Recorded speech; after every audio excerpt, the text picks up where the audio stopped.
In this episode, I'm going to show you how to do market research for your coaching business. Most coaches waste months building offers and then wonder why no one hires them. The problem isn't your passion or your qualifications. It's that you're answering questions that nobody is asking. In this episode, I'll show you a smarter way to do market research, one that doesn't require surveys or guesswork. This strategy helps you identify what your ideal clients are already searching for and how to use that to turn strangers into coaching clients. So let's dive right in. So right off the bat, I want to discuss 3 different myths that you might have about doing marketing research for your coaching business. Myth number 1, market research means running surveys or hiring a consultant. If you've done those things in the past and it worked for you, then go ahead and continue to do that, but I'm going to teach you a better way and a much more affordable way. Also, I believe that this approach is going to be more applicable. It's not just going to be stats that you can show or stats that you can put in a brochure, but this type of research is going to lead you to help you discover your target audience and the different spaces that they are located, and it will help you know how to position yourself so that those exact audiences will be finding you and seeing you as the expert. Myth number 2, I should coach on what I'm passionate about and they'll come. Here's a blunt way of saying this. People are not interested in you, they're interested in themselves. Okay, so people have a problem or a challenge and they want to overcome that. So if you just talk about what you're passionate about, that's focusing on you.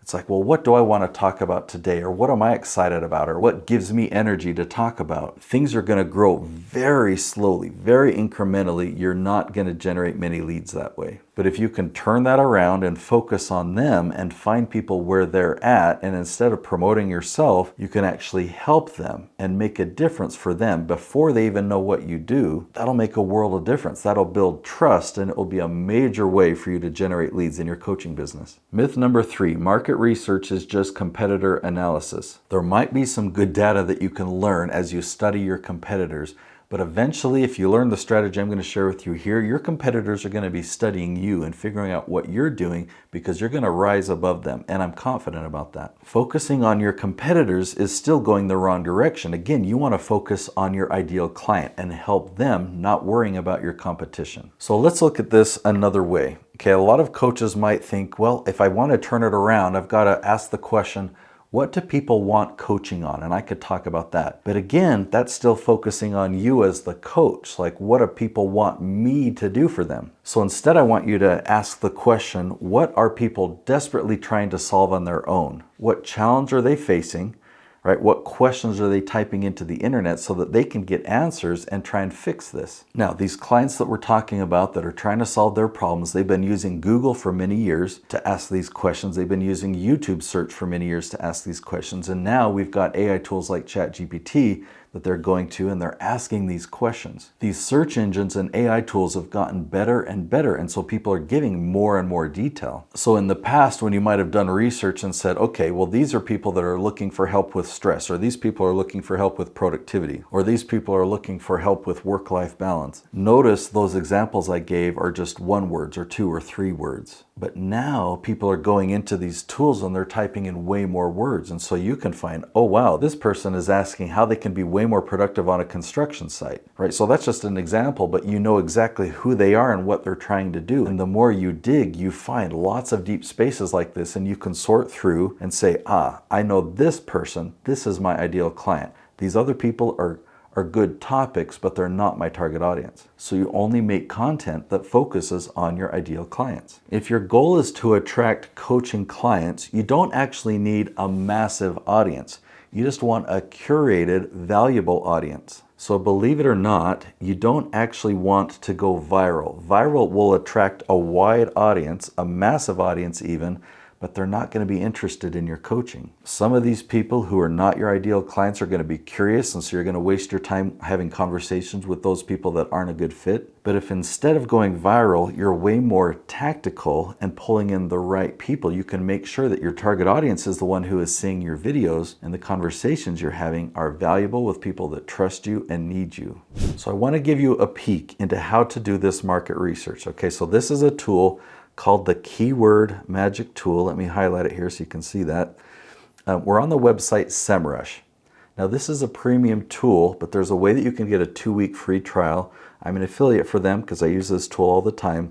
If you go to herokeywordtool.com, you'll be able to explore and experiment with this tool for 2 weeks. Now there are thousands of things that you could be a coach on, so I don't know how to cover all of that in this episode. Let me just give you a quick example.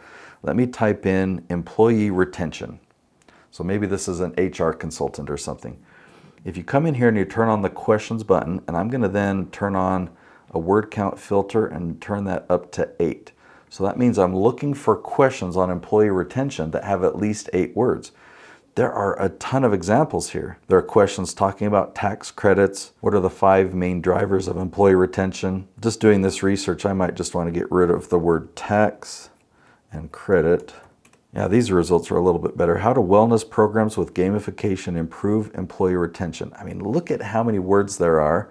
And if that were your space, that would be a perfect topic for you to cover to answer their question and pull in the right people. When people are going to Google, YouTube, or ChatGPT and they're typing in this specific of a search, you know so much about them. So again, the goal is to find the questions that your target audience is asking. And when you create content that matches their question, that's the fastest path to building trust with them. The market doesn't care about your qualifications, but they care if you get their problem. What if I'm passionate about something no one seems to search for? So that's a question I get a lot. A lot of coaches that I work with will say, well, I help people with this, and I do that, and I do this and that.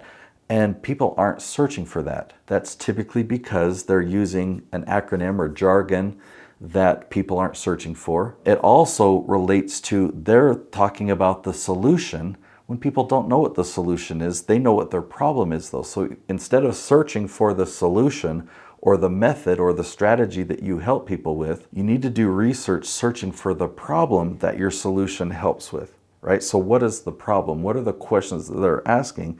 What is the struggle that they're dealing with? And yes, your target audience is doing plenty of searches in that way on Google, YouTube, and ChatGPT. So now that I've got your attention, I want you to go on a journey with me. There's a couple of episodes right here on this channel that you're going to want to watch so you can really learn how to do this market research, so you can know how to find the right questions. And once you find those questions, how you can create content that will rank at the very top of YouTube, like instantly. I want you to learn that. So the very next episode I want you to watch, I'm going to link to it right here. It's a video titled Why Your Marketing Isn't Working. You really need to shift your thinking about marketing in order for this to work. And yes, you're going to continue learning how to do this market research. So definitely set aside what you're planning to do, take another 10 minutes and watch that video next. I'll see you there.